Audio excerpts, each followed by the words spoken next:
In this video, I'm gonna give you 5 tips on how you can pass your next IT certification.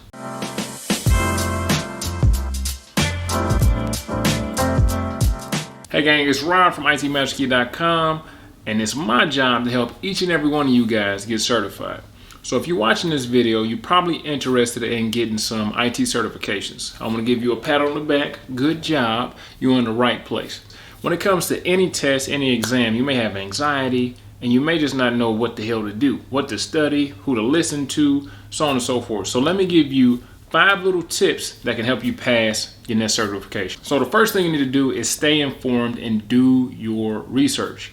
So you need to figure out the guidelines, the protocols, what all goes into actually taking the certification that you want to take, right? I don't want you to start studying something and then you find out that that's not actually what you want to do. You might not even be eligible to take it, or you might not have the money.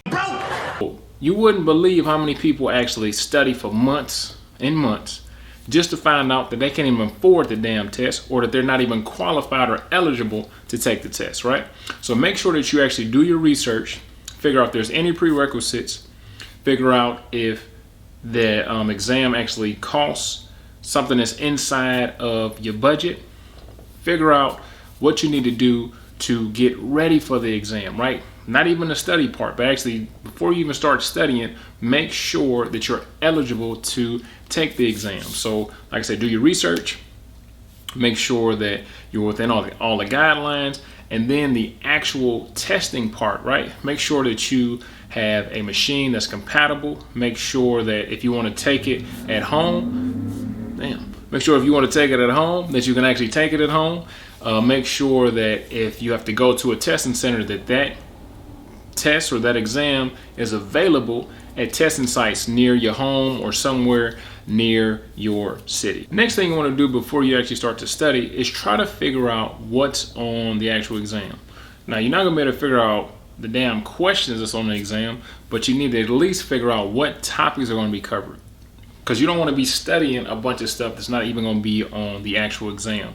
So make sure that you prepare yourself in a way to know exactly what's going to be on the exam, or at least the topics that's going to be on the exam.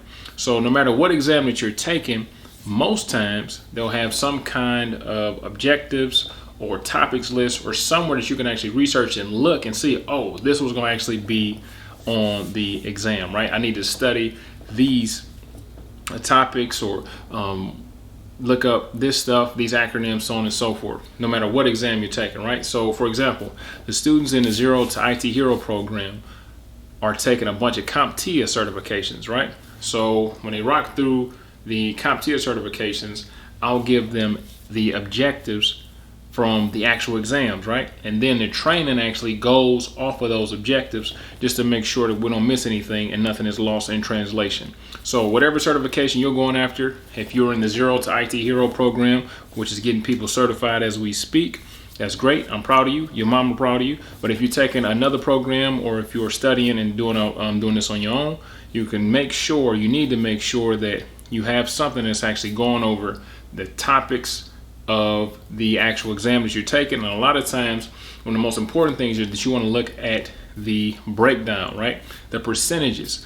Okay, it's 5 topics on the exam. This topic is worth 20%. This topic is worth 20%. So on and so forth. You want to make sure that you're not taking too much time on an area that's only 8% of the exam, right? Whatever is the bulk of the exam is what you need to be spending most of your time on. So the third thing that you need to pay attention to is time management. You gotta have really good time management. You're gonna have to carve out some time for various things, right? So I would suggest that you at least dedicate an hour or 2 a day to your studies. Whether that's in the morning, whether that's at night, whether that's on your lunch break, so on and so forth, you need to make sure that you are studying, right? Studying and going after and carving out your craft every day. So one of the easiest things to do is to do this every day at the same time, just so your body gets in a routine, just so your brain gets in a routine. Like, okay, we're about to study, we did this before, no big deal.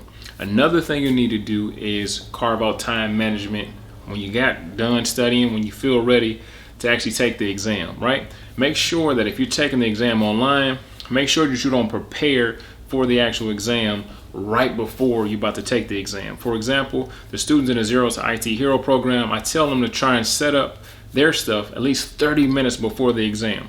Because if you take an exam online, at home, or not at a testing center, there's other ramifications, there's other requirements that you need before you can actually take the exam, right? So you just want to make sure that that doesn't hinder you, that don't throw you off your game, right?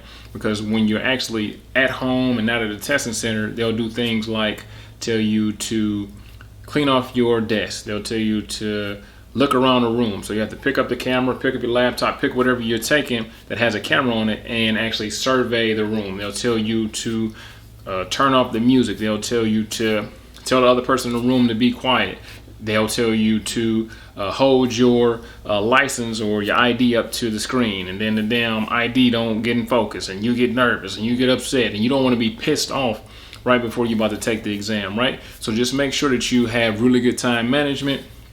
Make sure that you study for at least an hour or two every day. If you're taking the exam anywhere other than a proctored site, make sure that you show up at least 30 minutes before. If you're taking the exam at the site as well, make sure that you show up at least 15 to 30 minutes as well, because they have to check you in, they got to take your picture, they got to do other things, they got to make sure that you set up and got an account that you can actually take the exam on the computer, whatever computer that you're taking, so on and so forth. And pretty much you want to make it as stressless as possible, because you're already going to be stressed out anyway. You're going to be anxious, so you don't want to have anything that's going to add to that, right? So just make sure that you have enough time to study every day, got enough time before the actual exam, and just make sure that you have a proper hold onto time management. So number 4, or maybe 3A, you want to make sure that you know your surroundings. You want to know where you're going to be at when you're actually taking the exam. So if it's somewhere unfamiliar, you may want to maybe go a few days before the actual exam, just so, okay, this is where I'm gonna be at. Maybe see what the route is, see how the traffic is, just so you're not rushing. See, okay, this is what the inside of the testing center look like, just so you can have a visual representation, and it won't be the first time that you've actually seen where you're gonna be testing at. Now, if you test it anywhere other than the testing site, make sure that it's somewhere that is conducive to learning, right? So if you into it with your baby mama and your baby daddy, or your parents, or your next door neighbor is crazy and they, I don't know, dropping a mixtape and they over there in the damn studio with the music loud. My name is Lester, the court jester. You probably don't want to take your exam at that place. You want to take your exam somewhere that's quiet, somewhere that you feel comfortable. And if your actual home isn't going to work, I'll either try and go to somebody else's house or go to a proctored site, right? So just go to a testing site. I would not recommend taking it in a public place, right? Don't try and take it at McDonald's, because that's not gonna work. Don't try and take it at Starbucks. Don't try and take it any public place. And then another thing, a lot of times public places, the Wi-Fi isn't that great, so you may end up going through the exam, dropping off, or it's not registering the right answer. So just make sure that you feel 100% comfortable wherever you're taking the test set. Another thing that you need to do when you're actually about to go take the exam is know what you can actually use. Some exams are different. Every exam is different, right? Some exams you can use open book, but it's got to be just your notes. Or you can use online notes, but it can only be on a certain platform. Or you can use this, or you can use that. Now, for me, the exams and the certifications that students are getting in the Zero to IT Hero program, you can't use nada. You can't bring any notes in there, nothing. You can't use Google. Nobody can be over your shoulder whispering the answers into your ear. None of that, right? Only thing that you actually have is a dry erase board, right? So if you want to go in there, do a quick brain dump, anything that you may think that your brain is going to forget, once you actually click start on the exam, you can write this stuff down. If you have any equations that you have to do, you can write that stuff down on the dry erase board, and you have to actually erase that once you're about to leave.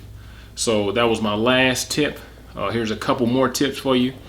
You need to pick a date. Okay? You got to pick a date to actually take the exam. If you just say, hey, I'm going to get certified, hey, I'm going to get a certification, the same thing that you're saying on January 1st, you'll be saying the damn same thing on December 31st and don't have no certification. So set a test date, right? So with my students and my mentees, we always set up a roadmap. We already set up a strategic way to, hey, I want you to do this, study this, look at this, and then do this. And then on this date, you want to take the test. And after that, do this, and then do this, then do this. So set up a strategic roadmap for yourself and give yourself deadlines and stick to those deadlines. Because newsflash, you're never going to feel ready, 100% ready. Now, you may feel better than you felt when you started, but you're never going to feel 100% ready. You know, even me sitting for exams, a lot of times I don't feel ready, but it's like, hey, I got to do what I got to do. I got to go in here and get this damn certification, right? So don't have, you know, paralysis by analysis. Don't just, you know, freeze yourself out and get so damn scared. I ain't ready. You got to be ready, man. You got to be ready, right? You've been studying. You've been doing what you need to do.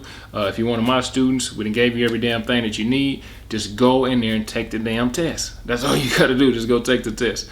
All right, gang. So that was 5 tips on how you can actually pass your next IT certifications. Do me a favor.